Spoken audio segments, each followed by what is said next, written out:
Josefina Castilla Soto es profesora de Historia Moderna en la UNED y nos propone analizar en los próximos minutos el panorama cultural existente bajo el reinado de Felipe II. Un panorama muy rico en muchos aspectos porque no debemos olvidar que Felipe II, además de rey de España, era el soberano de los Países Bajos y de buena parte de Italia, por lo que tuvo acceso al talento de los principales humanistas y artistas de su época.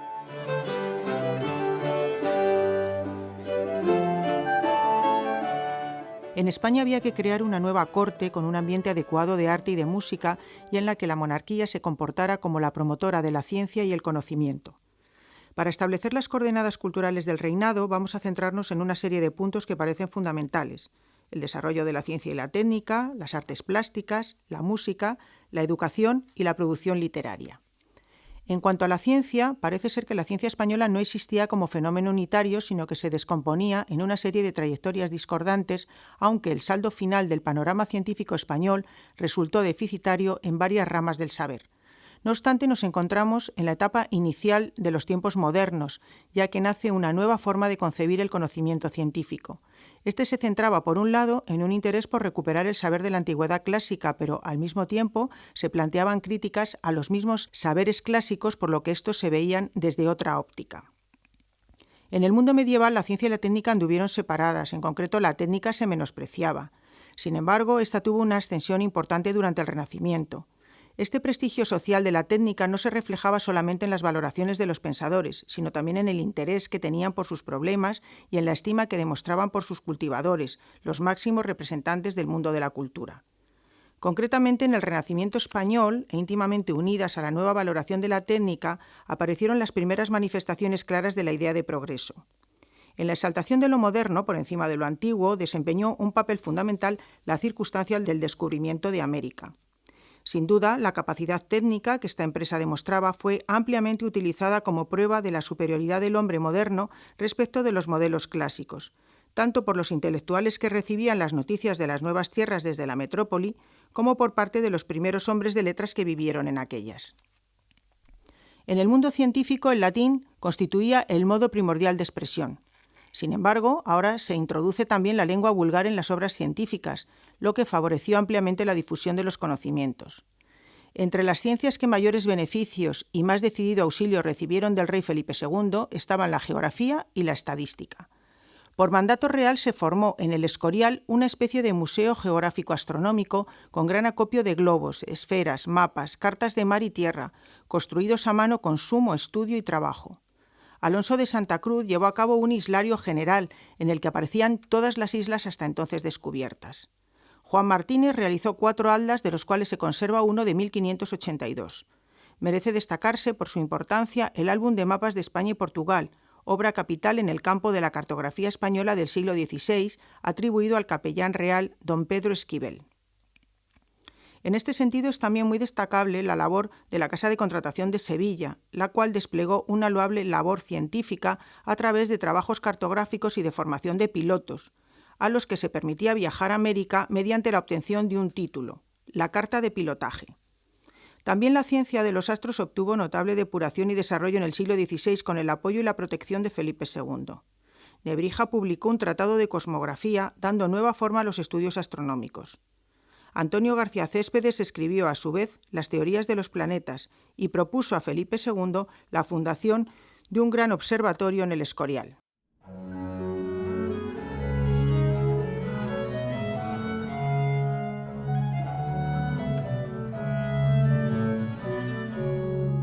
Igualmente, la medicina contó con el apoyo real. Al colocar la primera piedra para la construcción del monasterio en 1563, ya había previsto Felipe II la idea de crear un hospital que sirviera para la asistencia de los obreros enfermos o heridos, y que una vez terminada su principal misión había de subsistir permanentemente para los enfermos de la localidad. Además, al fundar el monasterio resolvió también establecer un laboratorio de investigación para la preparación de los medicamentos. En los planes primitivos para la construcción del Escorial figuran ya los aposentos destinados a botica, farmacia y farmacopea. Concretamente, la botica era, según el padre Sigüenza, grande, hermosa, aseada, limpia y cumplida de todo género de medicinas, jarabes y aguas, aceites y ungüentos, emplastos, laxativos, tabletas y polvos, conservándose todo en tarros de vidrio o cerámica escrupulosamente ordenados y clasificados. Bajo el reinado de Felipe II hubo una serie de centros destacados en los que se desarrolló la labor científica. Sin duda alguna, el más importante fue la Academia de Ciencias de Madrid, fundada por el propio rey el 1 de junio de 1583. Su director fue Juan de Herrera. La finalidad de esta institución era triple. En primer lugar, impulsar todas las ciencias y artes basadas en las matemáticas. Así se apoyó la ingeniería civil y militar, la náutica y la física aplicada. En segundo lugar, formar buenos profesores. Y en tercer lugar, publicar obras científicas clásicas con el apoyo económico del monarca. Es de destacar también la existencia de otros centros técnicos en el Renacimiento español, como fueron las escuelas de artillería e ingeniería militar, fundadas por la corona en Burgos, Monzón, Barcelona, Palma de Mallorca, Bruselas y Milán. En ellos se enseñaba balística, técnica de fortificación, transportes y comunicaciones militares, fundición de piezas y proyectiles, fabricación de pólvora, etc. No debemos olvidar tampoco que el primer jardín botánico del Renacimiento español fue fundado por Felipe II en Aranjuez a instancias de Andrés Laguna en 1555. También son destacables los jardines botánicos de Simón de Tovar y Rodrigo Zamorano, ambos en Sevilla, ciudad que ofrecía condiciones inmejorables para el estudio de la flora de las nuevas tierras. A lo largo del siglo XVI trabajaron en España numerosos científicos y técnicos de origen extranjero, que llegaron a integrarse por completo en nuestro país, especialmente italianos y portugueses. Otros científicos extranjeros, sin llegar a sentarse en España, sí viajaron por nuestro país, poniéndose en contacto con su realidad científica.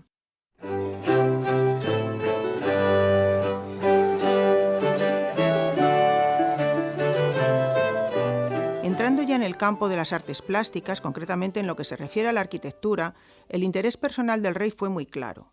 Ya desde los años 40 se había interesado seriamente por la restauración de los palacios. Su experiencia directa en el norte de Europa había llenado su mente de ideas nuevas. Fueron varias las catedrales que se edificaron en el siglo XVI, así como palacios y monasterios, ya que todos, monarcas, prelados, nobles y plebeyos, querían edificar suntuosas mansiones. También Felipe II, al fijar la corte, inició el embellecimiento inicial de Madrid y sus alrededores. Levantó el austero pero grandioso monasterio del Escorial, máximo exponente arquitectónico de su época. A pesar de su magnificencia, el monasterio-palacio, que guarda una perfecta unidad y respondía a unos planos previos, fue concluido en vida del monarca. En concreto, las obras finalizaron el 13 de septiembre de 1584, cuando ya había terminado el Concilio de Trento, cuando el turco había sido frenado en el Mediterráneo, una vez conseguida la anexión de Portugal y cuando aún no había motivos para sospechar que un desastre como el de la Armada Invencible podía abatirse sobre la monarquía. Pero además Felipe II, llevado de su afición arquitectónica, decidió concluir lo que su padre había dejado iniciado, es decir, el Palacio del Pardo, el Alcázar, Aranjuez y algunas otras obras. En cuanto a escultura y pintura, estas estuvieron bastante desorientadas durante la centuria por la abundante importación de obras y de artistas extranjeros. Así Felipe II acogió a los mejores escultores que sobresalían en Europa una vez desaparecido Miguel Ángel. Sin embargo, no pudo conseguir que Benvenuto Cellini viniese al Escorial, aunque logró su magnífico Cristo de mármol blanco. Por lo que respecta a la pintura, el propio Felipe II recibió una sólida formación artística. Supo sentir y comprender las claves de la belleza, y él mismo pintó algunos cuadros. Es lógico por ello que honrase y patrocinase a los maestros del arte. Sin duda, dio un impulso decisivo al arte pictórico en España, pues por todos los resortes a su alcance consiguió la venida a España y concretamente al Escorial de los más respetados pintores de su tiempo. Desgraciadamente no fue muy afortunado en la selección, debido a que por entonces ya la decadencia dominaba en las escuelas después de un siglo de triunfo. Además, no supo entender al único pintor genial de su tiempo, el Greco.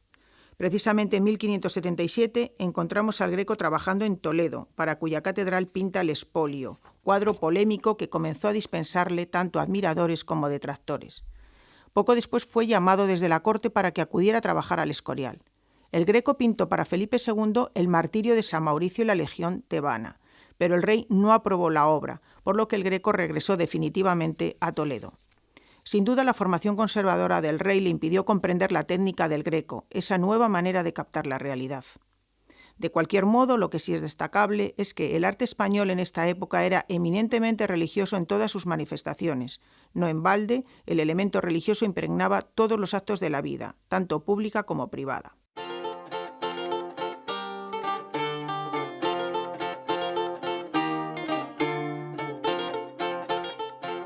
En cuanto a la música, España fue un referente en la segunda mitad del siglo con músicos como Cabezón, Salinas y Tomás de Victoria, en contraposición con la primera mitad donde predominaron los maestros flamencos. El rey estaba discretamente iniciado en el arte de la música. Para él la vihuela fue un instrumento familiar, cultivado en su vida privada. Siempre apreció y supo valorar la música, presente en los grandes acontecimientos de su reinado y en la vida cortesana, y de modo particular le interesó la música religiosa. Precisamente defendió como un valioso elemento de esplendor del culto la música polifónica en el templo ante la Comisión para la Música del Concilio de Trento. También promovió todas las empresas relacionadas con la música y patrocinó a los grandes maestros y compositores.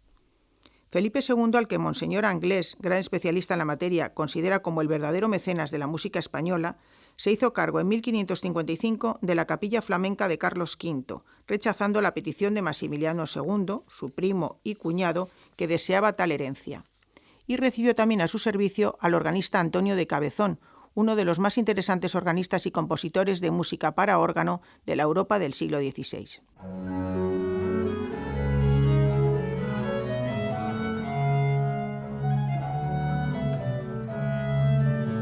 En cuanto a la educación, en la época de Felipe II existía una educación primaria, la enseñanza secundaria y la formación universitaria.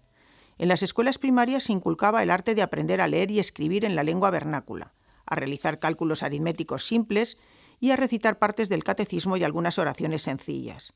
Estas constituían las primeras responsabilidades con que se enfrentaban muchos niños al cumplir 6 o 7 años.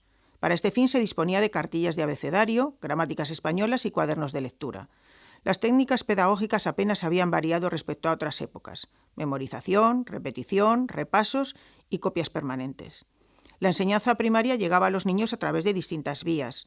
El medio menos común, pero de mayor prestigio, era el ayo, que vivía en la propia casa y era profesor, compañero y director social del niño.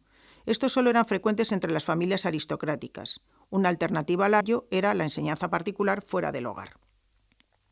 A mediados del siglo XVI, muchas ciudades se vieron obligadas a someter las escuelas privadas a un cierto control municipal. Este movimiento se inició en las ciudades más grandes, en un intento de eliminar a los maestros incompetentes y a aquellos que cobraban precios excesivos. Se utilizaban entonces los fondos municipales para pagar a los maestros y construir escuelas. Las órdenes religiosas, notables por su contribución a las escuelas de latinidad y a las universidades, así como sus esfuerzos por enseñar a los indios en el Nuevo Mundo, no asumieron un papel especialmente activo en la educación elemental de Castilla, hasta que la nueva Compañía de Jesús empezó a establecer sus propios centros docentes en 1547. En la mayoría de estos colegios los jesuitas daban cursos de primeras letras y latín gratuitamente.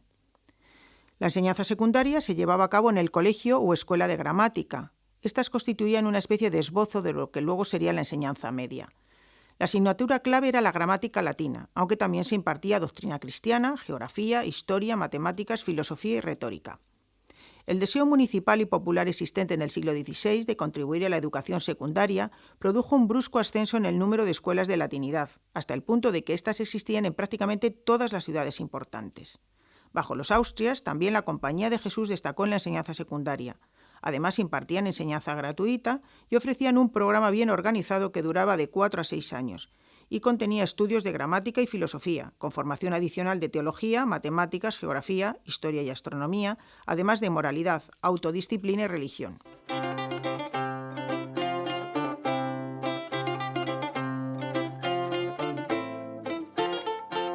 De las universidades no vamos a hablar aquí, ya que merecen por sí solas un estudio monográfico. Sin embargo, sí mencionaremos la importancia de los libros en la segunda mitad del siglo XVI. Precisamente la producción y consumo de libros se intensificó en las grandes ciudades y en las comarcas con mayor peso económico. Barcelona, Zaragoza y Valencia acaparaban casi toda la producción tipográfica de la Corona de Aragón. Sevilla, hasta su sustitución por Madrid ya en el siglo XVII, fue el centro editorial más activo. Las ciudades universitarias, especialmente Salamanca, también tuvieron una activa producción. Las bibliotecas proliferaron y se inició una cierta popularización de las mismas. Así, el humanista Páez de Castro propuso a Felipe II la organización de una gran biblioteca que sirviera de modelo inigualable, donde pudieran localizarse todos los libros conocidos en todas las lenguas. Sin duda, el Escorial atesorará la biblioteca más magnífica de su tiempo, incluidos los textos más apreciados por sus contemporáneos. Si nos referimos a la producción literaria del reinado, sin duda el balance resulta positivo. La creciente hegemonía del castellano se beneficiaba de su posición cada vez más universal, y no solo dentro de la península, sino que se extendía por toda Europa como instrumento de cultura. Los escritores pertenecían en gran proporción a los estamentos privilegiados, ya que poseían una mayor formación cultural y mayores disponibilidades económicas, que les permitían publicar libros. En el reinado de Felipe II destacaron dos grandes poetas, Fray Luis de León y San Juan de la Cruz. Es curioso observar cómo los máximos exponentes de la lírica del momento pertenecían al clero. Clérigos y frailes pululaban por doquier en un porcentaje altísimo. En consecuencia, lo que ellos decían y hacían era muy importante en la vida nacional. Junto a ellos destacó también la labor de Santa Teresa de Jesús. En el terreno de la prosa, el máximo representante de la España de Felipe II era Cervantes, aunque éste pertenecía a la generación de don Juan de Austria y de don Carlos, la generación que admiraba las proezas guerreras de Carlos V y deseaba emularlas, una generación sin duda mal avenida con Felipe II. Cervantes vivió lo suficiente como para comprobar la inutilidad de Lepanto, y aún más para ver con amargura el desastre de la Armada Invencible. Es por ello que Cervantes escribe el Quijote con gracia, pero también con una indecible melancolía. Otros géneros igualmente tratados serían la mística y la picaresca. En fin, la falta de tiempo nos impide profundizar más en un tema tan interesante como es el ambiente cultural en la época de Felipe II. Es por ello que nos hemos limitado a exponer, mediante unas pinceladas, algunos de los aspectos más importantes relacionados con este tema.